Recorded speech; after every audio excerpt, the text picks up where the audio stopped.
Butet.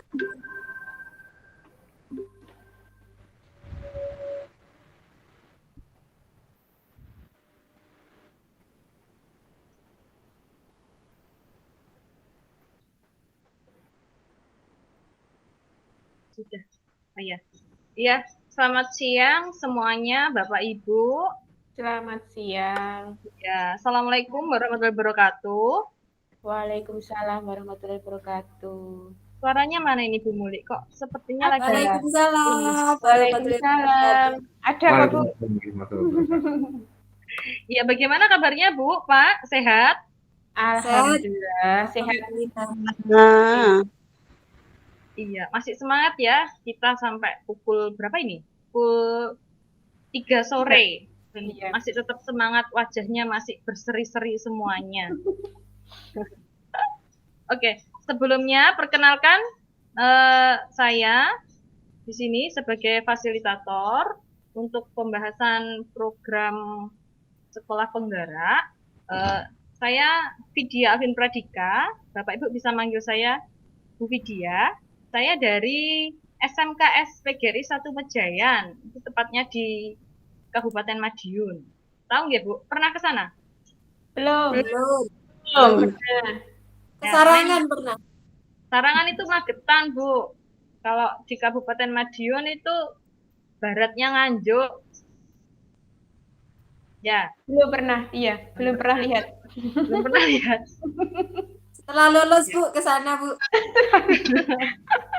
Oh, harus lulus dulu. Ya, oke. Oke, Bu. Sebelum kita memulai materi, saya punya sesuatu buat Bapak Ibu agar lebih berkonsentrasi dalam kita sharing ya di sini. Kita modelnya sharing. Jadi kita sama-sama belajar dan kita harus bisa saling menambahkan kayak gitu. Mungkin bisa dikomentari seperti itu. Ya, saya punya sesuatu untuk Bapak Ibu. Ini kelihatan Bapak Ibu? Sebutkan warna pada tulisan berikut. Terlihat? Belum. Terlihat ya? Sebutkan warna pada tulisan berikut. Ya, sebutkan warna pada tulisan berikut. Oke? Saya bisa melihatnya. Tahu ya Hadiahnya maksudnya ya? Bu. Hadiahnya belum. Tahu ya maksudnya ya? Menyebutkan warna pada tulisan. Oke? Kita mulai ya. Jadi biar lebih konsentrasi. HP pakai HP gak bisa lihat. Nih, yuk. Merah. Merah. Merah. Merah. Hijau. Ini hijau. Nah, hijau. Terus Biru. Biru. ayo, Pak Kromo mana suaranya? Terus Gak bisa lihat ya? Orange. Orange. ya. Ungu. Abu-abu. Ungu apa baru? Ungu. Ungu. Ya, terus lanjut lagi. Hijau. Ya. Mana yang dilihat? Merah. Merah, good. Hitam. Coklat. Ya. Hitam. Warna dari tulisan Kayak coklat. warna Biru apa itu? warna Coklat. warna tulisan, Pak, warna tulisan. Terus Hitam. Hitam. Bu Widya. Ini hitam. abu-abu. Ya, terus Biru. ya. Pink. Merah muda. Ya, merah muda atau pink. Terus Hijau. Hijau. hijau. Oke. Jadi butuh konsentrasi juga ya, walaupun itu sebenarnya sederhana, gitu ya. Yes, betul. Iya. Itu nanti mungkin bisa Bapak Ibu terapkan juga ketika pembelajaran untuk anak-anak. Jadi sebelum itu juga agar anak-anak itu mempunyai konsentrasi gitu. Oke, sekarang kita ke pembelajaran hari ini terkait dengan kurikulum satuan operasional di satuan pendidikan. Yang pasti di sekolah Bapak Ibu itu sudah ada kurikulumnya. Nah, mungkin untuk kurikulum apa ini? Kos. Sekolah penggak ini ya kos, biasanya disebut apa namanya? Kos gitu untuk menyingkatnya agar tidak panjang-panjang. Nah, dalam kurikulum itu ada tujuan dan prinsip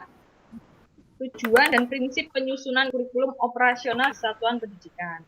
Sebelum membuat kurikulum, otomatis di sekolah itu harus mempunyai tujuannya dulu. Tujuannya itu untuk apa sih? Kurikulum itu nanti yang pastikan untuk apa namanya?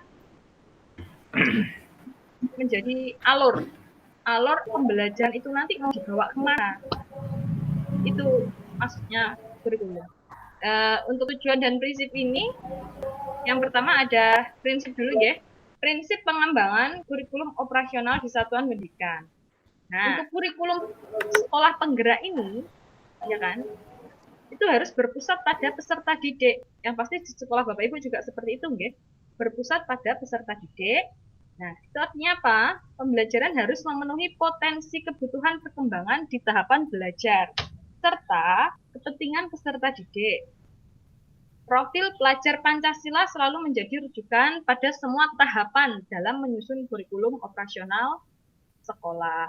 Nah, berbicara tentang profil pelajar Pancasila, Bapak Ibu sepertinya di apa namanya pertemuan sebelumnya itu kan sudah dibahas ya. Profil pelajar Pancasila itu apa saja Bapak Ibu? Bertakwa. Ada berapa Bu? 7 mungkin ya. Ya. 6 apa 7? Nah, ada apa aja Bu? Bertakwa, Berpikir Bernalar kritis. bernalar Mandiri. kritis, mandiri, kreativitas. Beriman dan bertakwa. Bergotong royong, bergotong bergotong royong. royong, kreatif, Terus yang terakhir? kebinekaan global. Ya, berkebinekaan global. Nah, ya, itu termasuk profil pelajar Pancasila itu harus ada dalam berpusat pada peserta didik ini. Kita harus mencantumkan itu di sini. Lalu selanjutnya, kontekstual. Kontekstual itu seperti apa? Menunjukkan kekasan dan sesuai dengan karakteristik satuan pendidikan, konteks sosial budaya dan lingkungan serta dunia kerja dan industri. Di sekolah Bapak Ibu otomatis kan mempunyai ciri khas sendiri ya. Ciri khas sendiri mungkin di sekolahnya Pak Kromo punya ciri khas sendiri, Bu Muli sendiri, Bu Ningtyas juga, dan Bu Ida. Mungkin bisa menyebutkan Pak, misalnya di sekolahnya Pak Kromo itu ciri khasnya apa sih Pak? Betul Pak. Gimana? Ciri khas ini loh Pak.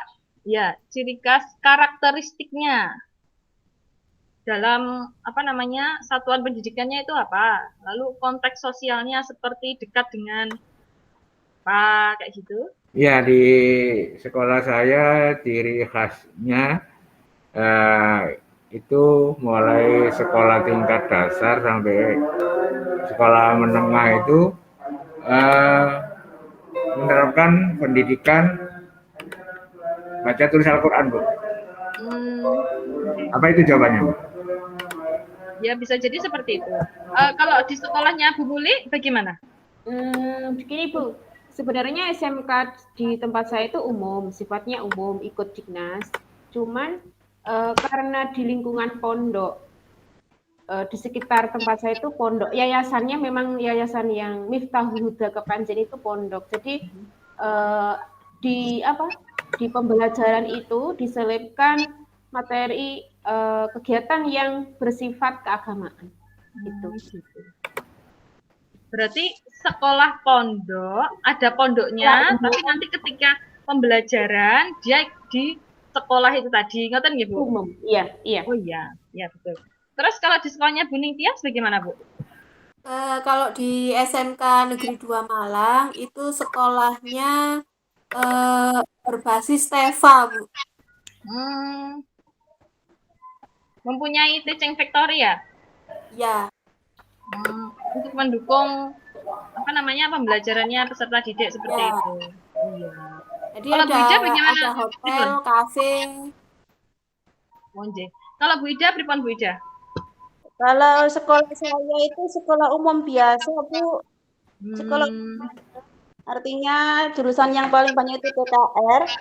Jadi karakteristiknya ya banyak yang lulusannya nanti itu terjun ke apa ya untuk DUD-nya itu ya ke bengkel, begitu Bu. oh gitu, nggih. Nggih. Ya. Oke. Apa namanya? Berarti umum ya, standar gitu nggih, Bu? Nah, ya, ya Bu. Oke, Standar iya. Bu. Oh, nggih.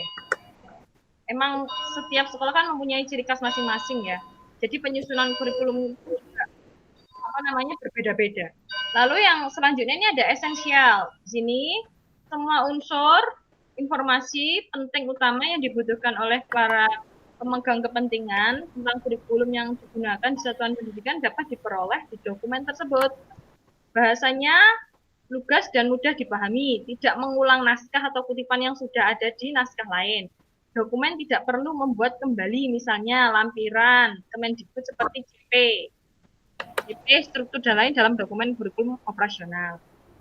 Berarti kan di dalam CP itu sudah ditentukan oleh pemerintah. Jadi kita tinggal dan apabila CP itu dikembangkan juga tidak apa-apa, tinggal masuk-masukkan saja.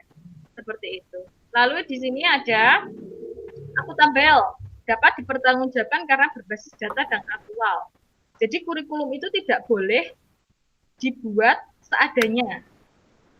Jadi kurikulum itu dibuat harus apa adanya yang mana sekolah itu berani mempertanggungjawabkan data yang telah dibuat seperti itu. Lalu di sini ada melibatkan berbagai pemangku kepentingan. Nah, itu tadi. Pemangku kepentingan itu antara lain ada orang tua, organisasi, berbagai sentra, mungkin dari sentra DUDIKA, serta industri dan dunia kerja untuk SMK di bawah koordinasi dan supervisi Dinas Pendidikan atau kantor kementerian yang menyelenggarakan urusan pemerintahan di bidang agama sesuai dengan kewenangannya, seperti itu. Jadinya ini harus melibatkan seluruh pemangku kepentingan itu tadi dalam membuatan kurikulum. Nah ini dalam membuat kurikulum itu kita harus mengacu pada ini yang tadi di awal. Jadi profil pelajar Pancasila sebagai acuan dalam menyusun visi, misi, dan tujuan satuan pendidikan. Dalam kurikulum itu yang penting itu tujuannya, visi, dan misinya. Jadi di sini ada apa namanya kalimat saya merah ini. Pelajar Indonesia merupakan pelajar sepanjang hayat yang memiliki kompetensi global dan perilaku sesuai nilai-nilai Pancasila. Jadi dari awal, dari pendidikan dasar, sebenarnya itu mereka sudah diajarkan nilai-nilai Pancasila itu apa. Dan otomatis sudah bisa diterapkan dalam kehidupannya. Seperti itu. Terus, posisi dan fungsi profil pelajar Pancasila dalam kurikulum sekolah itu, yaitu tujuan jangka panjang, segala proses pembelajaran yang berlangsung di sekolah. Jadi jangka panjangnya itu nanti mempengaruhi proses pembelajaran. Terus, kompetensi dan karakter yang perlu dikembangkan oleh setiap warga sekolah. Yang ketiga, benang merah yang menyatukan segala praktik yang dijalankan sekolah. Jadi, fungsinya profil pelajar itu jadi saling berkesinambungan, mengikat semuanya. Mengikat dalam kurikulum itu agar tercapai tujuannya apa. Seperti itu. Lalu di sini ada proses penyusunan kurikulum operasional satuan pendidikan. Nah, ini. Untuk menyusun proses penyusunan kurikulum ini, Bapak Ibu, ada yang sudah ditetapkan pemerintah, jadi itu tidak boleh diotak-atik lagi, dan itu harus ada. Dan ada juga yang bisa dikembangkan. Untuk poin-poin ini itu tidak boleh diotak-atik lagi ya. Jadi tujuan pendidikan nasional itu harus ada. Tujuan pendidikan nasional menjadi rujukan dalam penyelenggaraan pendidikan di Indonesia. Tujuan pendidikan nasional ini sudah diterjemahkan dalam profil pelajar Pancasila yang sudah kita pelajari di pertemuan sebelumnya. Ini profil pelajar Pancasila.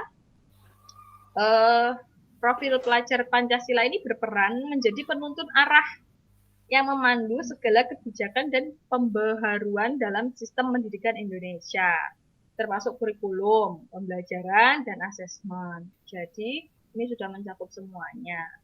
Dan perspektif penyusunan kurikulum, profil pelajar Pancasila adalah tujuan dasar atau aspirasi yang perlu dicapai, atau yang disebut juga dengan long-term outcomes. Ya, nih. Terus standar nasional pendidikan. Standar pendidikan yang diacu sebagai kerangka dan sudah diterjemahkan pada struktur kurikulum, prinsip pembelajaran, dan asesmen serta capaian pembelajaran. Ini harus ada Bapak Ibu.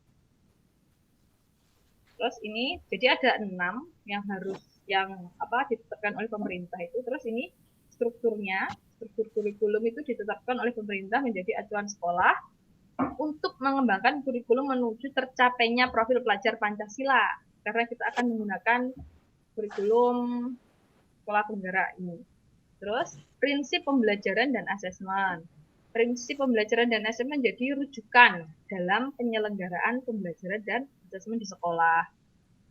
Yang terakhir ada capaian pembelajaran. Di dalam capaian pembelajaran ini harus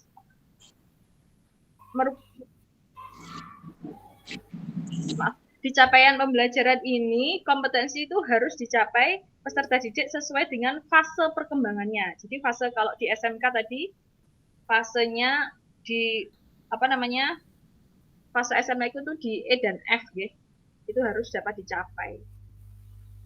Lalu yang terakhir ini proses penyusunan kurikulum operasi di satuan pendidikan yang fleksibel atau dinamis. Kita bisa menambahkan ini Bapak Ibu. Kita bisa menambahkan menganalisis konteks karakteristik satuan pendidikan, lalu merumuskan visi misi tujuan. Itu ini bergantung dengan satuan pendidikannya tersebut. Jadi setiap satuan pendidikan pasti beda, mempunyai visi misi tujuan yang berbeda.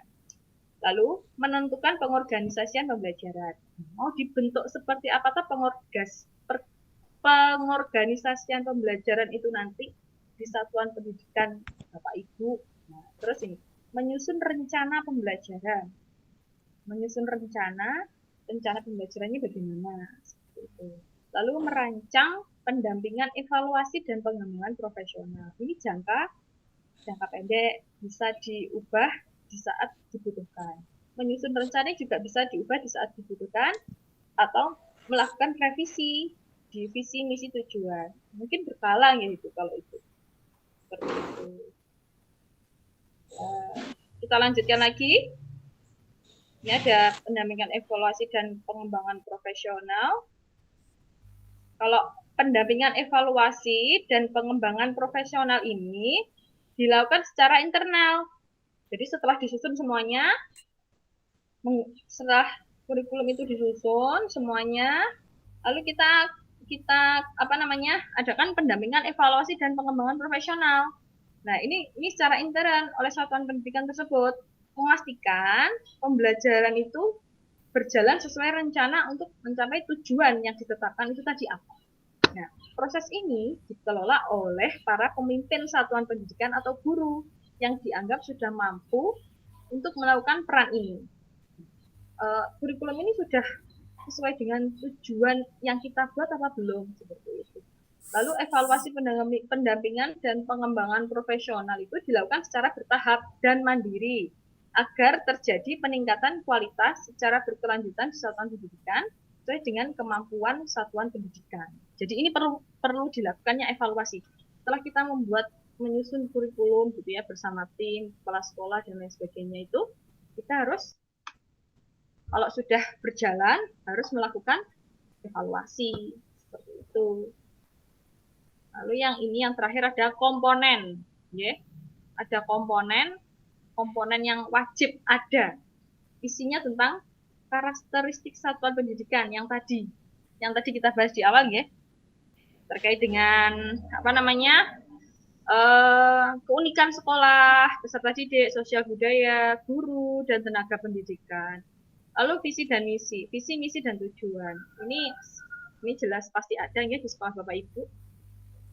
Terus yang terakhir ada lagi, ini ada 6 Bu, Bapak Ibu ada 6. Yang ketiga ada pengorganisasian pembelajaran. Ini cara sekolah mengatur muatan kurikulum dalam suatu rentang waktu dan beban belajar. Cara sekolah mengelola pembelajarannya untuk mendukung capaiannya. Misalnya ini sistemnya blok. Mungkin di sekolah Bapak Ibu juga menggunakan sistem blok. Yeah. Di tempat Ibu juga menggunakan sistem blok, Bu. Jadi seminggu pelajaran kejuruan, jadi seminggu pelajaran norat, seperti itu biasanya. Iya. Di tempatnya Bu Tias seperti itu juga. Oke, Bu. Tempatnya Bu Tias menggunakan sistem blok? Enggak. Jadi apa namanya, pelajaran kejuruannya bagaimana, Bu? Tidak dalam 1 minggu seperti itu, atau diambil di hari apa seperti itu? Enggak, jadi satu hari biasanya bukan 1 minggu full, tapi 1 hari itu paling 6 sampai 8 jam produktif. Oh gitu, iya. Jadi ini Bu ya, mungkin nanti bisa menjadi masukan, ya. Ini kan penggunaan sistem blok, pengorganisasian belajarannya. Terus ada intrakurikuler, seperti pelajaran muatan lokalnya yang mendukung apa aja. Terus proyek penguatan profil pelajar Pancasila itu ada ekstrakurikuler. Lalu yang keempat ada rencana pembelajaran. Rencana pembelajaran untuk ruang lingkup sekolah. Ini yang pasti Bapak Ibu sudah paham ya, berisi alur pembelajaran dan lain sebagainya itu. Iya. Lalu ini ada pendampingan evaluasi, tadi kita sudah bahas. Pendampingan evaluasi yang berkelanjutan di satuan pendidikan. Nah, ini dilakukan oleh para pemimpin, ya.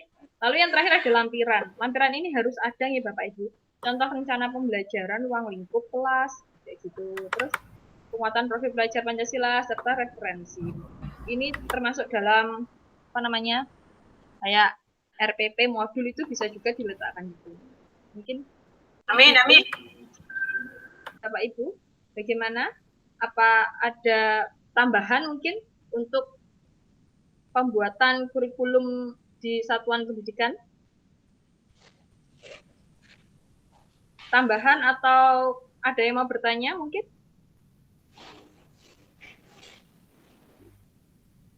Sudah jelas? Tanya Bu, tanya. Bu Vidya tanya. Kalau misalnya itu ya, tiap-tiap sekolah itu kan punya keunggulan sendiri-sendiri. Terus keunggulannya itu dimasukkan di kurikulum di bagian mana ya Bu ya? Kalau di kurikulum itu bisa masuk dalam itu Bu, karakteristik. Oh iya. Karakteristik ini tadi. Nah, keunikannya apa? Contohnya kayak tempatnya Bu Mulik tadi mempunyai bersistem pondok, kan pastinya masuk dalam karakteristik itu tadi gitu. Terus Pak Kromo, sekolahnya Pak Kromo kan berbasis apa Pak? Pak Kromo? Berbasis proyek. Ya, berbasis proyek itu kan juga bisa dimasukkan seperti itu. Saya rasa setiap sekolah mempunyai ciri khas masing-masing dalam penyusunan kurikulum ya. Jadi jangan dibuat terlalu beban banyak. Kadang dalam kurikulum kan kita sampai pembuatannya itu bertebal-tebal. Membutuhkan tebal-tebal, membutuhkan waktu yang lama kayak gitu. Mungkin biasanya yang paling banyak di lampiran Bapak Ibu. Jadi kalau misalnya rencana pembelajaran itu bisa dibuat seringkas mungkin, yang penting sesuai dengan isinya, pedomannya, itu saya rasa sudah cukup. Mungkin itu saja dari saya. Berikut Bapak Ibu ada yang ditanyakan lagi? Ada yang ditanyakan lagi Bapak Ibu? Ya. Terlalu jelas Bu ya. Sudah ya? Iya. Oke. Terima kasih untuk kegiatan hari ini. Mungkin kita bisa lanjut di hari berikutnya. Semoga bermanfaat untuk Bapak Ibu semuanya. Sekian. Terima kasih dari saya. Oh iya, kesimpulannya itu ya, kurikulum dibuat fleksibel, tapi yang menjadi acuan dalam yang ditetapkan pemerintah itu harus ada. Itu saja. Oke. Terima kasih dari saya. Wassalamualaikum warahmatullahi wabarakatuh. Waalaikumsalam. Waalaikumsalam warahmatullahi wabarakatuh.